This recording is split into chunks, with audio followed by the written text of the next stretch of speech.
Hello and welcome to my presentation regarding higher education, where we are and where we are going.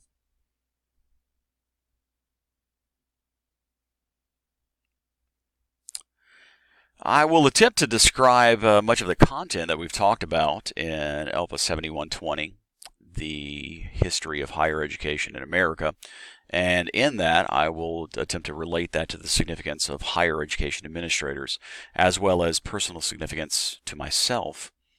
I'd like to start off by saying that I think that the value in studying the history behind an important thing like higher education is that it helps us to identify the positives and possibly the pitfalls.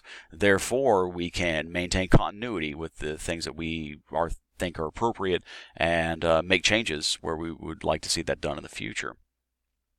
From a personal perspective, this class has been particularly helpful to me because it has introduced me to a number of terms and concepts that are integral to higher education in America today. Just to illustrate my ignorance on the topic, I had heard the term, for example, land-grant universities, and really didn't have a understanding of what that meant, but certainly through the course of this class, I've had the opportunity to learn that. In addition, there have been a number of things, programs and practices, and I will elaborate on many of these in my presentation, but things like, financial aid and research, universities, classifications, that sort of thing that really were information that I only knew incidentally about. And in order to be effective moving forward, it was important that I get that background. Furthermore, I think as I said before, the historical context is relevant because it helps us to consider that information when we make appropriate decisions moving forward.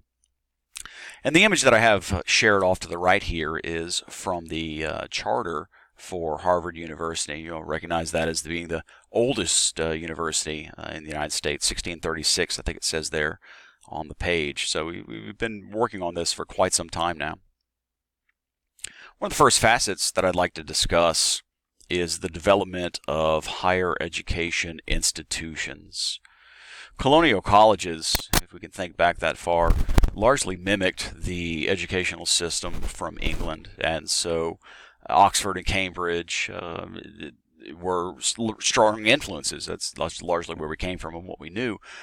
But the development and growth has been significant since that point. We've seen the liberal arts colleges of the East Coast, historically black colleges and universities in the South, focused in other areas as well. Land-grant universities, as I kind of mentioned earlier.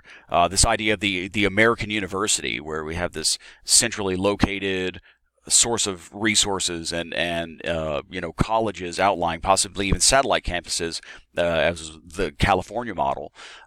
We can talk about normal schools, teacher education, which I'll talk about a few times during this presentation.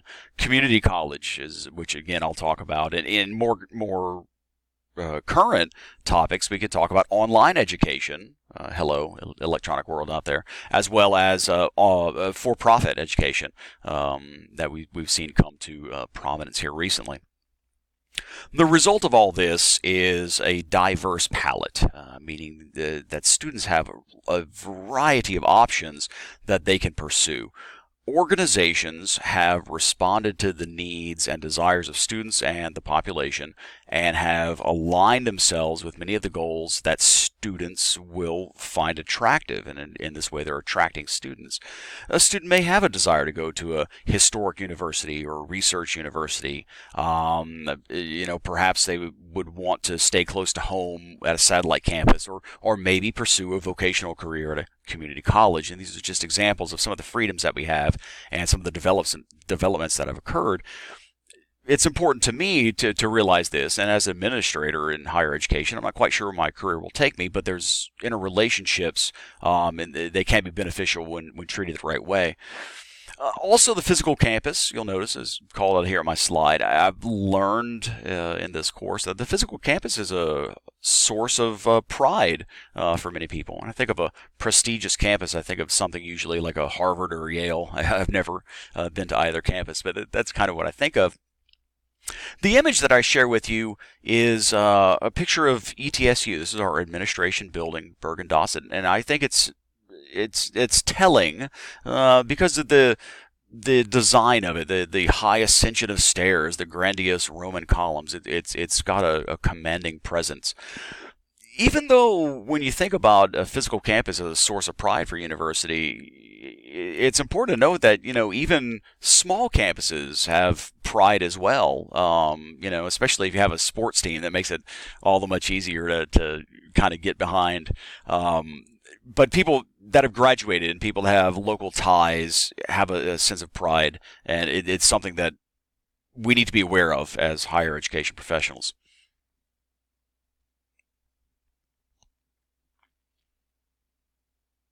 Thinking back to, again, the colonial colleges, we probably think about curriculum as being, theology, literature, of the classics and that sort of thing.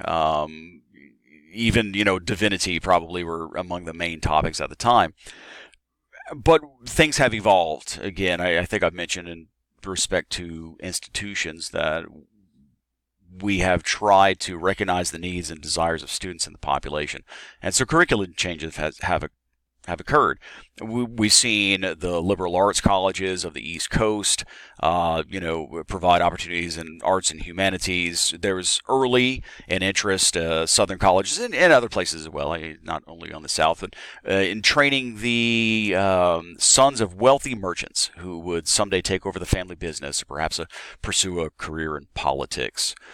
When we recall the war effort, World War I, World War II, those times, the military research that was available, the availability of social sciences, foreign languages, biology, virology, things like sociology and geography to acclimate people to being in a foreign land and what the hazards might be there. Higher education has responded to the need to apply or provide applicable education. So things like engineering and medicine and law. Higher education is now the premier group, essentially, that is preparing these professionals moving forward. When I think of medicine and education, I can't help but think of Johns Hopkins education, or university rather, that is the premier, the pioneer in that kind of university system. In addition, we're talking about curriculum. I again want to talk about community colleges. It's really important to me to recognize the value of community colleges. They have they not only provide the preparation of students that are going to possibly be pursuing an education at a four-year degree, but in addition, they provide other services. So there are certificate programs and vocational training for those that want to pursue a particular trade and quickly enter the workforce. In addition, the college curriculum, the community college system is the largest provider of remedial education, which is extremely valuable in supporting the rest of what we're doing in higher education.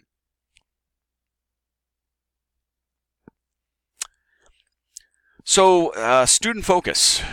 The first student organizations, Thielen points out, were actually clandestine organizations. They were not sanctioned by the university, but the university quickly realized that in order to kind of keep control, that it was wise to organize them underneath the umbrella of what was the university itself.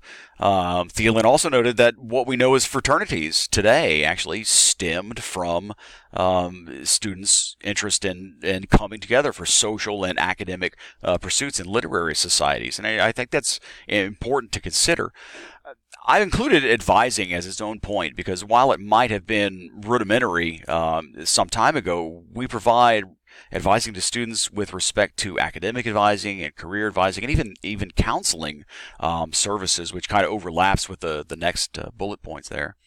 Student affairs, Thielen had noted to us that it branched largely out of the university's need to have services that handled student issues and student antics, if you will. At one point, they were actually the enforcers.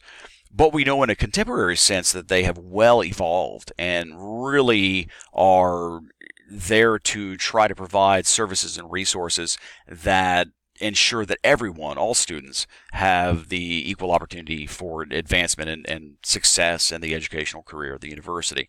The image that I have here really doesn't do it justice. I'm trying to illustrate that there are student organizations out there, but when we look at ETSU's list of student organizations, we see that there are opportunities for students to interact with others with religious affiliations, or Greek life, or professional organizations, or service organizations.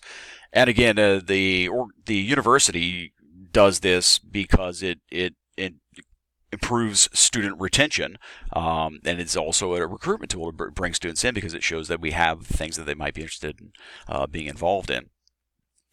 Universities have come a long way in providing diversity and inclusion in the university.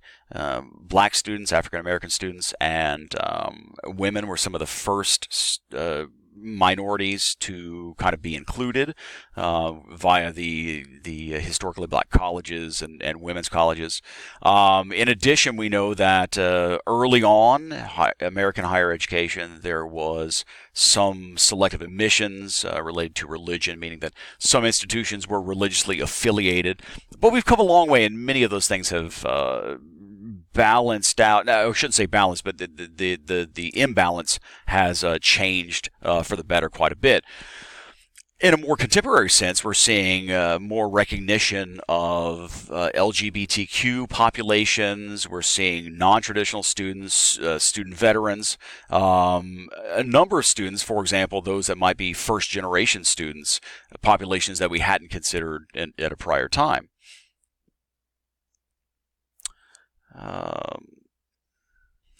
I suppose another point that I'd like to make about this before I move on is that it's relevant for higher education professionals to consider research affecting the students in their area, and to relate that to kind of a personal note where we are locally in ETSU, it would be relevant for us to consider research that helped us to understand the factors that influence the success of students in Appalachia.